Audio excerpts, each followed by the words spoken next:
After the outbreak of the Civil War on April 19, 1861, 6 days after the surrender of Fort Sumter, President Abraham Lincoln ordered a naval blockade of the seceded states. In order to effectively blockade the coast and intercept foreign supplies from reaching the Confederacy, the United States needed naval stations along the southern seaboard. To stop seizure of their harbors, the Confederates constructed fortifications, including two formidable earthen forts at Port Royal Sound, Fort Walker on Hilton Head Island, and Fort Beauregard on Bay Point. The Southerners knew that Port Royal Sound would be a likely objective for a northern attack. It was the deepest natural harbor south of New York. Indeed, early in the conflict, the North would target Port Royal Sound. On October 12, 1861, confidential orders were issued to Flag Officer Samuel DuPont. Sir, in order to suppress the present insurrection and maintain our union and nationality, the government cannot delay vigorous and effective measures upon our southern coast.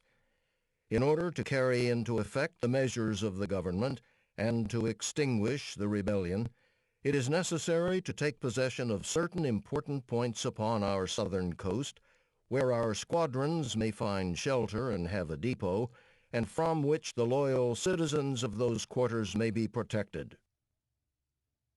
DuPont's mission was to seize Port Royal Sound and establish a base from which the Northern Army and Navy could operate against the South Carolina, Georgia, and East Florida coast.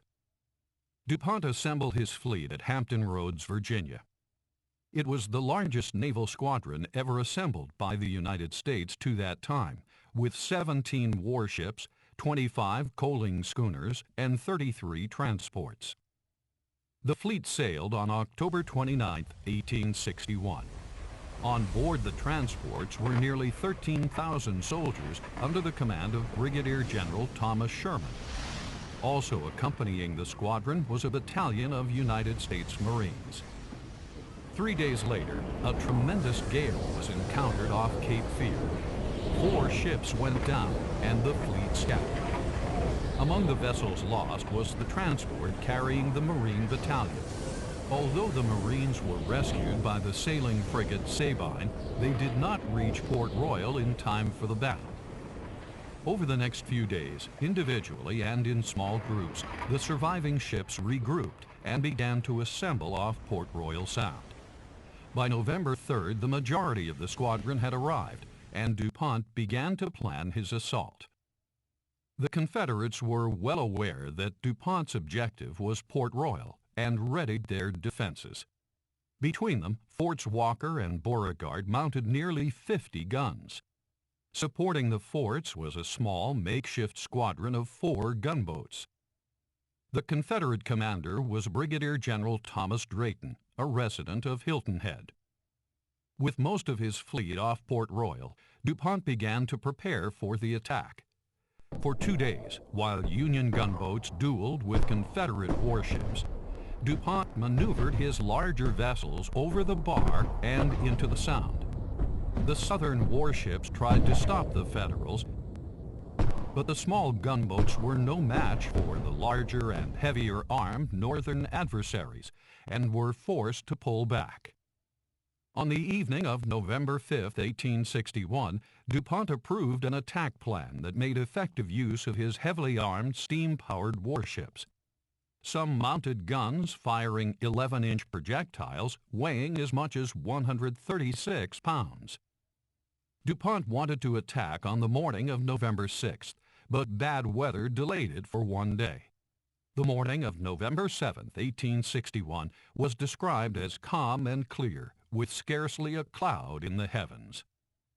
At 8 a.m., following a signal from DuPont's flagship, the Wabash, the Union vessels, in 2 parallel lines spaced so they could fire in either direction, steamed into Port Royal Sound midway between the 2 forts.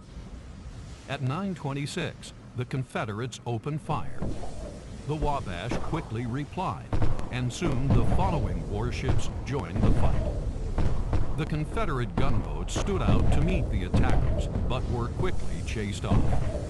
The flotilla found refuge in Skull Creek, where a shore party of Confederate sailors and Marines were dispatched to reinforce Fort Walker. They would not, however, arrive in time to lend assistance. While his lighter warships were dispatching the Confederate gunboats, DuPont's main column circled back in front of Walker, moved past the fort, then re-entered the Sound for a second loop. By now, 4 of the Union gunboats, having driven off the Confederate ships, took up a position off Walker's northern flank. The movement of the gunboats confused the commander of the Mohican, the 3rd vessel behind the Wabash, causing him to break formation and join the gunboats off Walker's northern flank. The vessels behind the Mohican followed, and together the ships invested Walker with raking cannon fire from the north. DuPont signaled the wayward commanders to return to formation, but only one of the gunboats, the Bienville, joined the now reduced circle, passing in front of Fort Walker. Even with this deviation from his plan, DuPont's command sent shells ripping through the fort, dismounting guns and inflicting serious casualties among its garrison.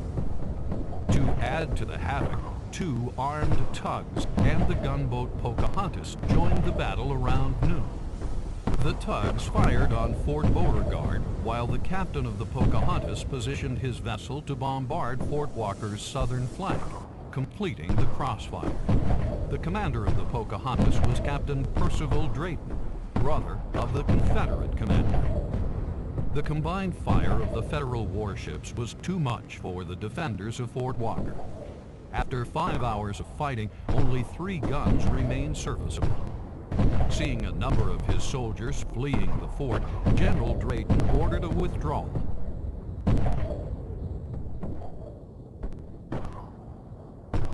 The retreat carried the men off Hilton Head across Skull Creek to the mainland. When the Confederates in Fort Beauregard realized that their companions on Hilton Head had abandoned their position, they too began a retreat, which would eventually take them through Beaufort and to the safety of the mainland. The first Federals ashore on Hilton Head were sailors and Marines from the Wabash. To celebrate the victory, a band on the USS Susquehanna played the Star-Spangled Banner and Dixie.